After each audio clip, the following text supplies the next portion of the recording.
you have a water softener in your house, you need a contraption like this on your plumbing, and I'm going to show you how to build one and what it's for.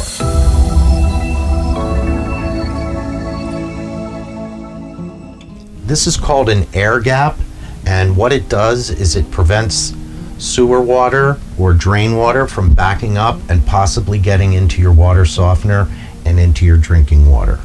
This one has two fittings because I'm going to use this connection over here for a dehumidifier, and this connection over here is for the water softener discharge.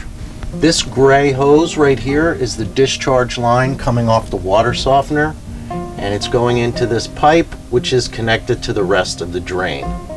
If you have a backup in your drain system, whether it's sewage or anything else, and it can back up further and further, now your water softener is connected directly to whatever sewer backup you have. Kind of disgusting. There is a check valve on the water softener that is supposed to prevent any water from going backwards to the water softener, but like anything else in life, it could fail. So what we need to do is put in an air gap here. So these are the fittings we're going to be using today. Our Y fitting, a 45-degree street elbow, a 90-degree street elbow, and some bushings and connectors.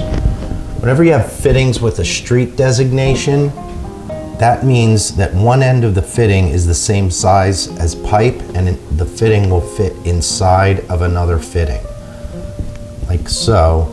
That way you don't have to cut a short little piece of pipe and connect the two fittings together. It just gives you a neater job when you use street fittings.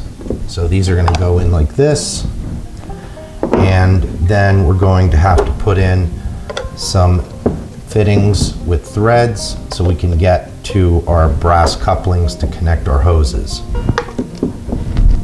To glue our fittings together, put a little bit of primer on the inside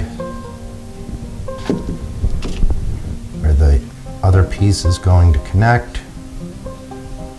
Make sure you get it all over, and then we apply our glue.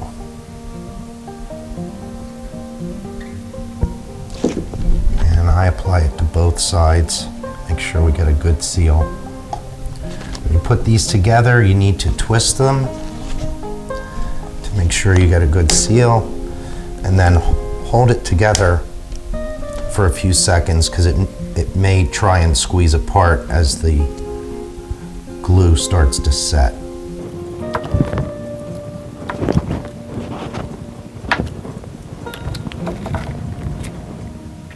You can always wipe the excess off. We're going to need some bushings with threads. This one takes 1.5 inches down to 3/4, and this one's 1.5 inches down to 1/2 inch.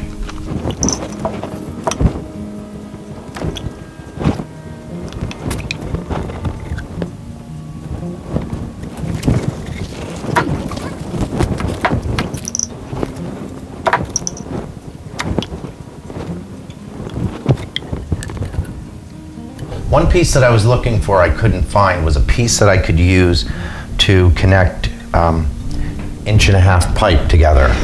Could not find that. So what I decided to use was a bushing that's used to reduce 1.5 inches down to another size pipe, but it has a little lip on the edge. I'm gonna have to trim that off first.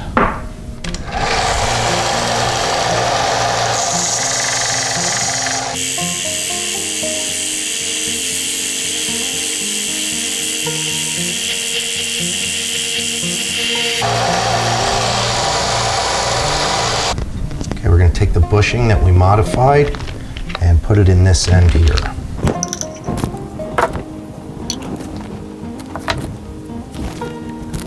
And we have one more bushing that's going to get us down to 3/4 inch pipe.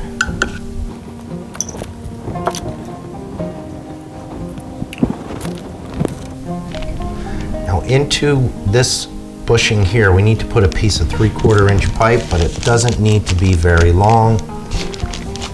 You only need it to be about this long. We need to cut this off here.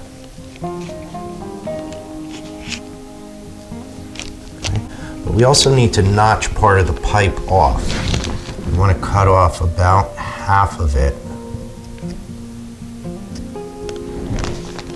And about halfway down.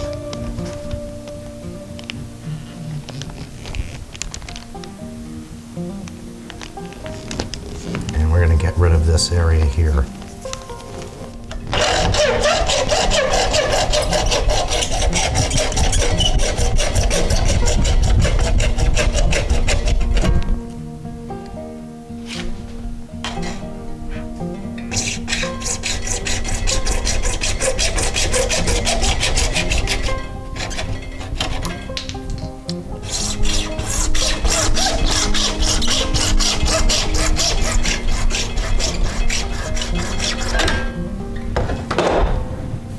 And all this fuzz that comes from cutting it, you can just rub it with your fingers and it'll break right off. Okay, I have the piece that we just cut glued into the end, and now hopefully you can get an idea what's going to happen here. As the water comes from our water softener in here, it's going to come down the pipe, and this is going to act as a deflector and force the water to only go this way and not this way, because we're going to take our coupler and we're going to cut a notch in our coupler to provide the opening that will give us the air gap that we're looking for. We're going to cut this at right about this height, and we're going to get rid of about 1/3 of it. So across here. All of this will go.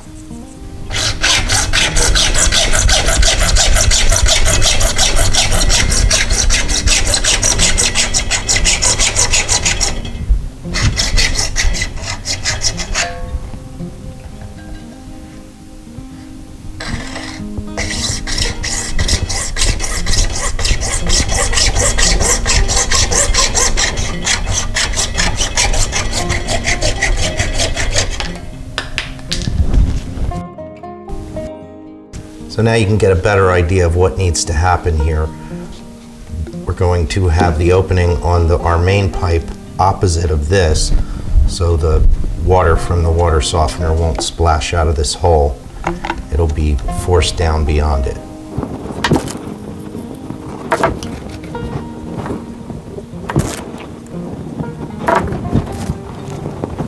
This is what we're looking for. We have our center pipe, which is acting as a deflector, so it's going to force the water over here, and this opening over here is to allow our air gap, and if we do have a backup in our main pipe, it's going to flow right out this way and never be able to reach up to the other pipe. Now we just need to put some Teflon tape on our fittings and put them into our contraption here. You want your Teflon tape to wrap clockwise around your fitting as you're looking at the threaded end. So that way, as you're putting the fitting into the pipe, the Teflon tape will be forced around and into the threads.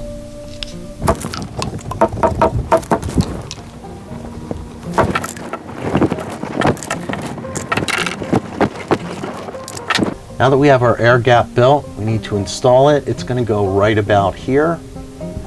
And we need to cut this pipe and notch it out so we do have the air gap. You need this to be above the height of the trap.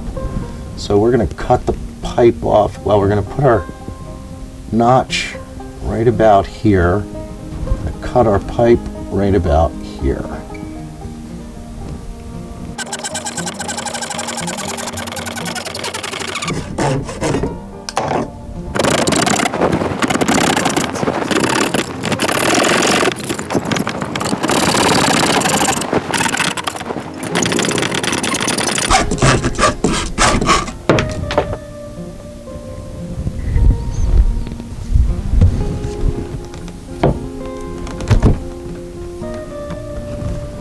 Now that everything's glued together, you can see it. We have a hole in our drain line, but that's what we're looking for. This provides the air gap that won't allow the sewage or the drain water to back up to the point where it can connect to the water softener. Now we just have to hook up our hoses.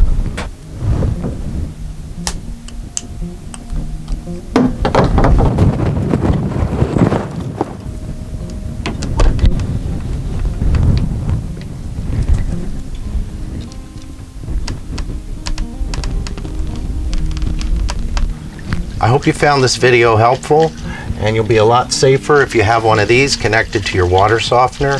Be sure to like, share, and subscribe. Thanks for watching.